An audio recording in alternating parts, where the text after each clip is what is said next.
Khalaqahullahu ta'ala yawma khalaqas samawati wal ard. Allah menciptakan gerbang atau pintu tersebut di hari Allah menciptakan 7 lapis langit dan bumi. Jadi gerbang itu sudah ada di hari Allah ciptakan langit dan bumi. Dan kita lanjutkan maftuha. Dan Sufyan mengatakan bahwa pintu itu terbuka. Pintu itu terbuka, bukan ketutup. Pintu itu terbuka. Maftuhan li taubah, terbuka untuk taubat hamba-hamba Allah Subhanahu wa taala. La yughlaqu hatta tatlu asy-syamsu min, dan tidak akan ditutup sampai matahari terbit dari maghrib atau barat.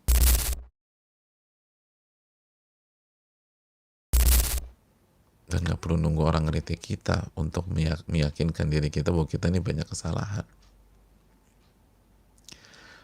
Oleh karena itu jemaah sekalian, ketika kita bersama dengan orang soleh, untuk bisa mencintai mereka dengan tulus, karena ketaatan dan ketakwaan mereka, kita tuh harus kita harus punya kesabaran, dan juga khususnya nih, ilmu maklum, udah dimaklumin aja. Karena kita ini banyak kesalahan, banyak kekurangan, banyak karakter yang gak bagus gitu. Udah bawaan deh, watak orang beda-beda, tapi mereka berusaha menjadi orang soleh gitu loh jemaah. Mereka berusaha menjadi orang soleh. Nah baru kita bisa tumbuh cinta. Kalau kita perfeksionis, sebel terus adanya kita sama orang, sebel terus kita sama orang. Makanya para ulama mengatakan gini hadirin, orang yang menuntut sahabatnya atau orang soleh tidak punya cacat, tidak punya kelemahan, tidak punya kekurangan, itu seperti seseorang yang ingin menikmati harumnya kayu gaharu, gitu ya, tapi nggak mau pakai asapnya, ya nggak bisa. Kayu gaharu, tahu gaharu nggak hadirin? Gaharu itu kayu yang terkenal wanginya.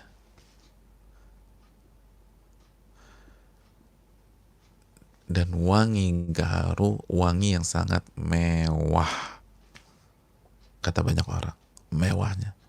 Makanya mahalnya minta ampun. Atau yang bisa kita kenal dengan ud. OUD, ud. Makanya ud atau gaharu itu salah satu bahan bahan baku parfum, khususnya parfum kelas atas khususnya. Artinya kalau itu parfum ada aroma udnya atau gaharu, itu biasanya mahal atau lebih tinggi daripada yang aroma sitrus, jeruk, pineapple, nanas dan lain-lain, mawar gitulah, bunga-bunga itu. Nah, dan kayu gaharu itu bisa dijadikan pengharum ruangan dan pengharum parfum. Jadi bisa diambil minyaknya atau langsung kayunya. Caranya gimana? Dibakar. Jadi kayu itu kalau dibakar, itu seantero ruangan bisa wanginya minta ampun.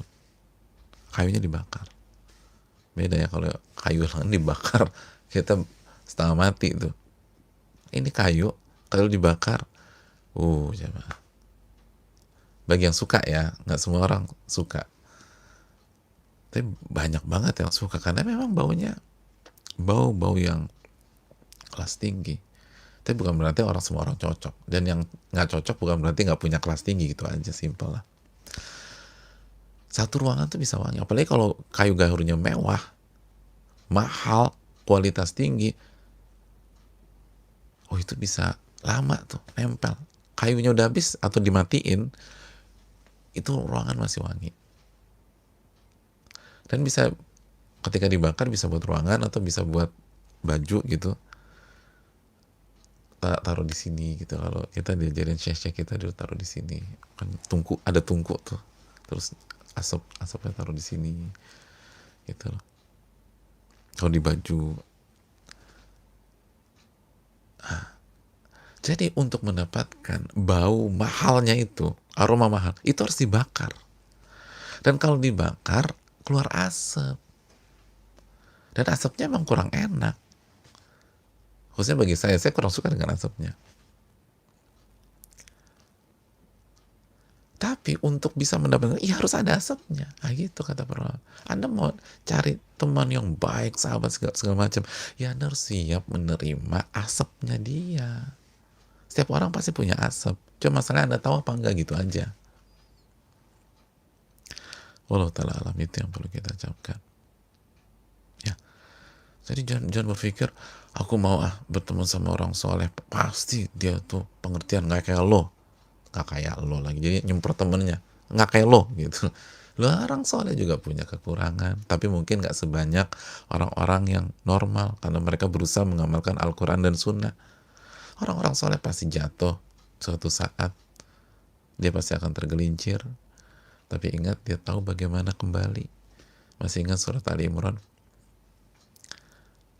Surat Ali Imran masih ingat ya, ayat 135. Dzakarullah fastaghfaru lidzunubihim. Orang-orang bertakwa, orang-orang soleh kalau melakukan kesalahan fatal atau menzolimi dirinya sendiri, langsung ingat sama Allah, maka mereka langsung beristighfar kepada Allah. Gitu. Jadi cari ya, biar kita tuh mencintai orang-orang soleh dengan tulus, nggak ada kepentingan. Jangan sampai ada kepentingan. Mau manfaatin orang aja nggak boleh secara negatif ya, apalagi manfaatin orang soleh. Itu bahaya tuh jamaah. Jadi cintailah orang-orang soleh itu dengan tulus. Caranya apa? Itu tadi, sabar ngadepin mereka, dan khususnya kalau ada kekurangan, ada kesalahan, udah deh dimaklumin aja. Ilmu maklum. Kata para ulama, ini menarik, kata para ulama, al-mu'min ma'adhir wal munafik ma'ayir. Orang mukmin itu, ini catat nih jamaah, ini kaidah, orang-orang beriman itu, orang mukmin itu hobinya suka kasih pemakluman. Udah maklumin aja, udah maklumin lah. Tapi dia nggak bisa begitu dong bang, udah maklumin, nanti Anda bicara, tapi udah maklumin aja. Namanya juga orang, nggak ada yang sempurna, suka maklumin orang. Udah nggak benar tuh bro, iya nggak benar, tapi mungkin lagi pening dia tuh, gue denger bininya masuk rumah sakit kemarin, ya wajar lah. Ilmu maklum, ilmu maklum. Jadi ilmu maklum aja, ilmu maklum itu penting. Gitu jemaah. Dia jangan salah ngomong gitu dong. Iya, namanya juga orang, bisa salah ngomong. Jangankan orang, seringkali ustadz salah bicara, kiai salah bicara, pejabat salah bicara, tokoh salah bicara, biasa, manusia juga suka salah lah. Salah bicara itu wajar, nanti kita ingetin dengan baik-baik lah. Gitu jamaah. Gue gak terima sikapnya dia, katanya dia ibu-ibu pengajian. Ya sabar, mungkin babnya belum sampai situ.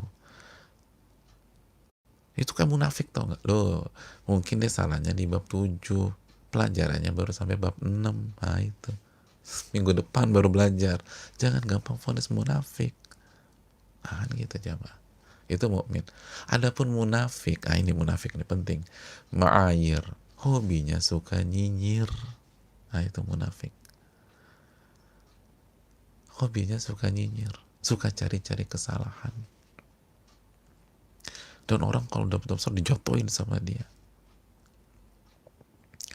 Nggak boleh orang salah dikit langsung diserang. Nggak boleh ngeliat orang khilaf sedikit habis sudah dihajar sama dia. Nggak boleh ngeliat orang punya kekeliruan, kelemahan atau sifat buruk langsung Itu orang munafik tuh, hobinya suka nyinyir. Nah, kita pilih aja kita mau jadi yang mana nih. Mungkin benar saudara kita itu salah, tapi kalau kita hobi nyinyir, kita lebih parah dari dia, kita munafik. Jadi itu yang perlu kita camkan.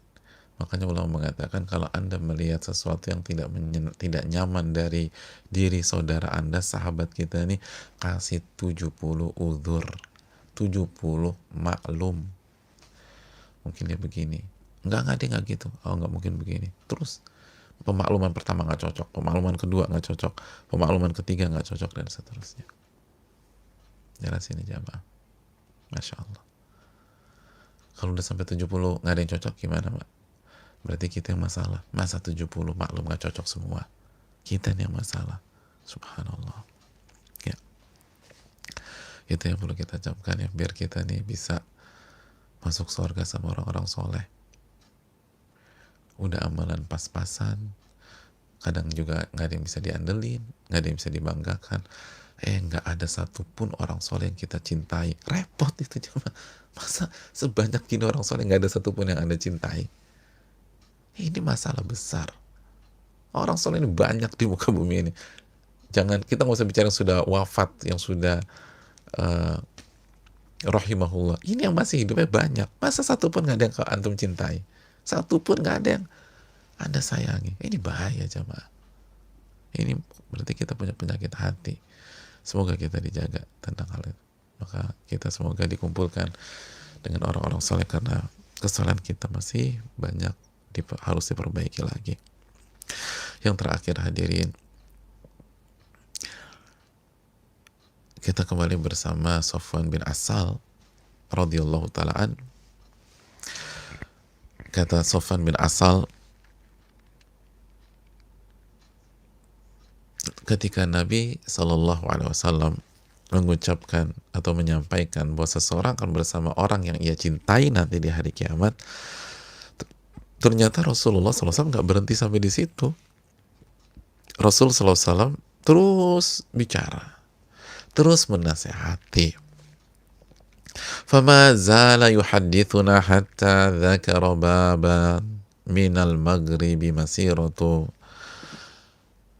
irdihi au yasiru rakibu fi irdihi arba'ina au sab'ina ama. Ardihi au yasiru rakibu fi ardihi. Artinya. Ya. Hadirin yang Allah muliakan, Nabi SAW melanjutkan hadis beliau, kata Sofwan. Terus bicara A, bicara B, nggak dijelasin sama Sofwan. Intinya Nabi bicara ini, bicara itu, sampai beliau membahas tentang sebuah gerbang. Sampai beliau menyampaikan dan menyebutkan sebuah pintu atau gerbang, minal maghrib, dari maghrib, masiratu ardihi au yasiru rakibu fi ardihi arba'ina au sab'ina ama. Yang lebarnya, jadi lebarnya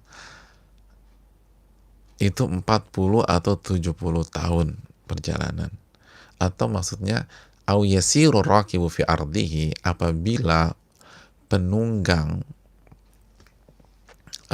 kendaraan berjalan menyusuri lebarnya tersebut, itu memakan waktu 40 sampai 70 tahun. Allahu Akbar. Jadi lebar itu gerbang itu kalau disisir atau disusuri dengan naik kendaraan, bukan jalan kaki ya, naik kendaraan, itu 40 sampai 70 tahun. Jadi bayangin lebarnya kayak apa tahu? Lebarnya lebar banget jamaah. Lalu qala Sufyan, berkata Sufyan, salah satu perawi hadis ini, qila Syam, di arah Syam, Ada yang menyatakan di arah Syam itu gerbang. Khalaqahullahu ta'ala yawma khalaqas samawati wal ard. Allah menciptakan gerbang atau pintu tersebut di hari Allah menciptakan 7 lapis langit dan bumi. Jadi gerbang itu sudah ada di hari Allah ciptakan langit dan bumi. Dan kita lanjutkan maftuha. Dan Sufyan mengatakan bahwa pintu itu terbuka. Pintu itu terbuka. Bukan ketutup. Pintu itu terbuka. Maftuhan li taubah. Terbuka untuk taubat hamba-hamba Allah Subhanahu wa taala. La yughlaqu hatta tatlu asy-syamsu min. Dan tidak akan ditutup sampai matahari terbit dari maghrib atau barat, gitu. Jadi ini ada gerbang, pintu dari maghrib, dari barat,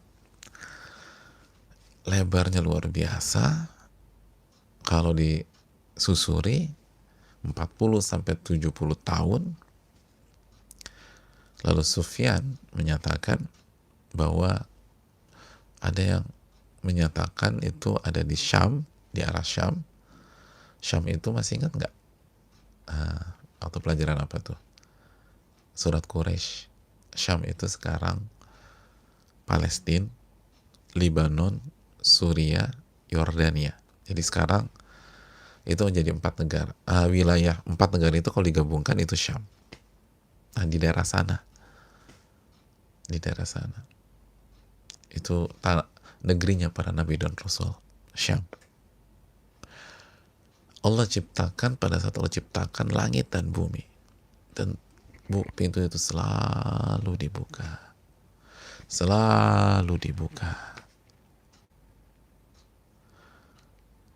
untuk menerima taubat hamba-hambanya. Dan pintu itu tidak akan tertutup sampai kapan? Sampai matahari terbit dari arah barat.